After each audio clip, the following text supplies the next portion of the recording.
ये king maker है, उसमें मुझे बिल्कुल दिलचस्पी नहीं। सबका साथ यानी सबका साथ ना, जितने भी बैठे हम सब एक है तो सेफ है, इस एंगल से मैं देखता हूं।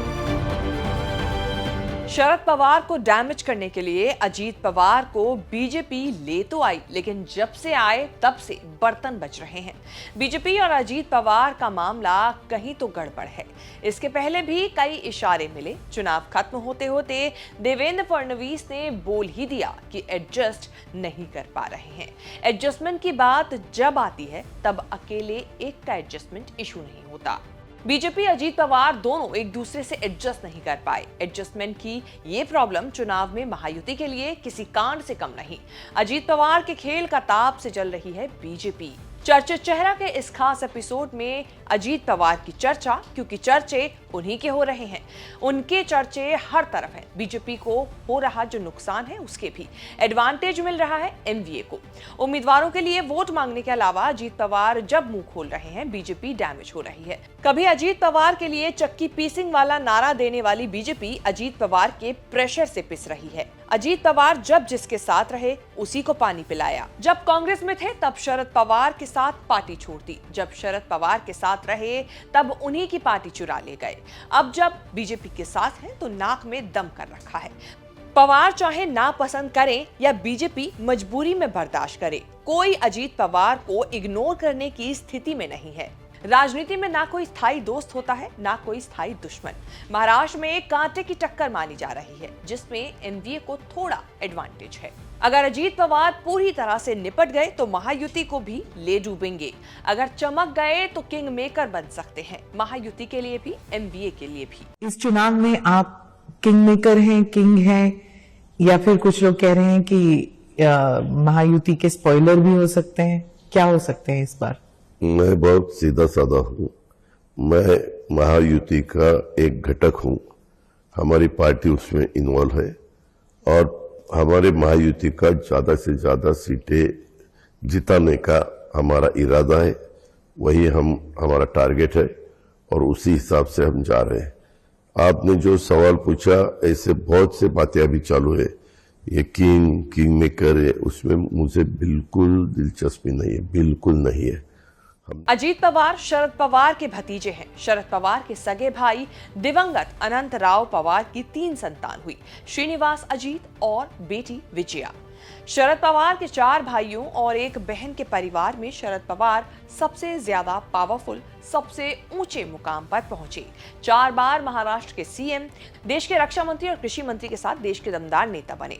अप्पा साहेब अनंत राव प्रताप और बहन सरोज पाटिल के कई सारे बाल बच्चों में शरद पवार ने अजीत पवार में कुछ तो देखा होगा कि उनको ऐसी ट्रेनिंग दी कि वो पवार की राजनीतिक विरासत संभाल सके। अपनी बेटी सुप्रिया सूले के होने के बावजूद भी शरद पवार की फर्स्ट चॉइस अजीत पवार रहे। सुप्रिया को पवार राजनीति में 2006 में लाए। अजीत पवार 15 साल पहले लॉन्च हो चुके थे। देश ने जब भी देखा, राजनीति में आदर्श भाई बहन जैसी शानदार केमिस्ट्री देखी। पवार की पॉलिटिक्स की कई जड़ें पश्चिम महाराष्ट्र में मानी जाती हैं। उनकी पॉलिटिक्स का फाउंडेशन कोऑपरेटिव शुगर फैक्ट्रियों में रहा। अजीत पवार की पॉलिटिक्स भी वहीं से शुरू हुई। 1982 में पहली बार उन्होंने कोऑपरेटिव शुगर फैक्ट्री के बोर्ड को ज्वाइन किया। फिर पुणे सेंट्रल कोऑपरेटिव बैंक के चेयरमैन बने। 16 साल तक कोऑपरेटिव बैंक के चेयरमैन रहे। उस जमाने में शरद पवार का महाराष्ट्र और कांग्रेस की राजनीति में सिक्का चलता था। 1991 में शरद पवार ने अजीत पवार को लॉन्च करने के लिए अपनी सीट बारामती चुनी। 1991 में पहली बार बारामती से लोकसभा सीट से चुनाव लड़ाया। उसी साल सीट छोड़ भी दी, क्योंकि पवार को दिल्ली की राजनीति के लिए लोकसभा जाना था।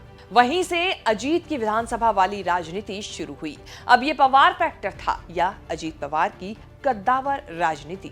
1991 के बाद अजीत पवार कभी कोई चुनाव नहीं हारे। शरद पवार महाराष्ट्र और केंद्र की राजनीति में स्विच करते रहे। अजीत पवार का one and only focus Maharashtra रहा। शरद पवार सुधाकर राव नाइक सुशील कुमार शिंदे, विलासराव देशमुख, पृथ्वीराज चौहान, अशोक चौहान, कांग्रेस या कांग्रेस एनसीपी की गठबंधन 6 सरकारों में अजीत पवार के लिए पावरफुल मंत्री की पोस्ट रिजर्व रही। चीजें बदलने लगी 2019 से। पहली बार आधी रात में बीजेपी के साथ सरकार बनाने की चाल नाकाम रही, लेकिन साल 2022 में वो कर दिया जो बीजेपी चाहती थी। पवार का परिवार पार्टी तोड़कर बीजेपी से जा मिले। अब बीजेपी से एडजस्टमेंट मिजाज को लेकर हंगामा मचा है। महाराष्ट्र में चर्चा गर्म है कि बीजेपी को लेकर अजीत पवार का मूड कुछ ठीक चल नहीं रहा है। बीजेपी तो डिसओन नहीं कर रही, लेकिन बैक टू बैक झटके अजीत पवार दे रहे हैं। सारा बखेड़ा खड़ा हुआ योगी आदित्यनाथ के महाराष्ट्र में कदम पड़ने से। यूपी में बढ़िया से लोकसभा चुनाव हारने के बाद भी योगी महाराष्ट्र आए, नारा दे गए, बटेंगे तो कटेंगे। बीजेपी से लेकर महायुति में भगदड़ मच गई। अजीत पवार ने न केवल ऐतराज जताया, बल्कि योगी पर निशाना साध दिया। आगे बीजेपी वाले पंकजा मुंडे, अशोक चौहान भी बोलने लगे कि बटेंगे तो कटेंगे जैसी राजनीति नहीं चलेगी। देवेंद्र फडणवीस से पूछा गया कि अजीत पवार ने कैसे कह दिया। इसी पर देवेंद्र फडणवीस ये थ्योरी लेकर आए कि जनता का मिजाज और नेशनलिस्ट मिजाज समझने में अजीत पवार को थोड़ा टाइम लगेगा। अजीत पवार अड़े हुए हैं कि ये सब चल नहीं सकता। अजीत दादा का सवाल है, मुझे लगता है कि दशकों अजीत दादा ऐसे विचारों में रहे हैं कि जिन विचारों में सेक्युलरिज्म नाम का एक इस प्रकार का विचार है जो मैं ऐसा मानता हूं कि हिंदू विरोधी है। Secularism, there is no real secularism amongst those who call themselves secularist. Hindutva का विरोध करना है सेक्युलरिज्म उनके लिए, ऐसे लोगों के साथ रहे। इसलिए जनता का मिजाज और नेशनलिस्ट मिजाज ये समझने में थोड़ा समय उनको लगेगा।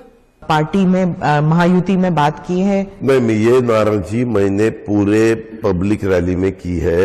ये आप जैसे जो भी हमें इंटरव्यू लेने के लिए आते हैं वो अलग अलग चैनल को भी मैंने बताया है।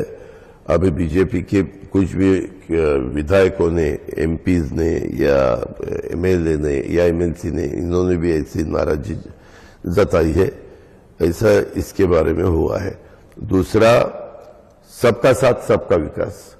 सबका साथ यानी सबका साथ ना, और सबका विकास। तो वो तो इस बार तो हो ही नहीं रहा। एक मिनट सुनो ना, अभी का क्या है, हम सब एक है तो सेफ है। मैंने उसके बारे में ये सोचा है, हम सब यहां जितने भी बैठे हम सब एक है तो सेफ है। बटेंगे तो कटेंगे के फौरन बाद एक और बम फोड़ा अडानी वाला। दावा किया कि 2019 में बीजेपी एनसीपी की सरकार बनवाने में लगे थे गौतम अडानी। ये 5 साल पुरानी राज की बात थी जो बीजेपी ने छुपा रखी थी।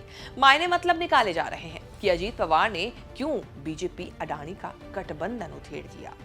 अजीत पवार अजीत दादा पुकारे जाते हैं। बीजेपी पर दादागिरी दिखाने का कोई मौका नहीं चूक रहे। बीजेपी ने कहा था कि नवाब मलिक को टिकट नहीं देना है। अजीत पवार ने न केवल नवाब मलिक को बल्कि उनकी बेटी सना को भी टिकट दे दिया। जिन सीटों पर एनसीपी के उम्मीदवार चुनाव लड़ रहे हैं वहां मोदी, अमित शाह, योगी की रैलियां नहीं होने दी। बीजेपी पर प्रेशर बनाया कि शरद पवार पर हमले नहीं किए जाएंगे। लोकसभा में शरद पवार को भटकती आत्मा बोला गया था।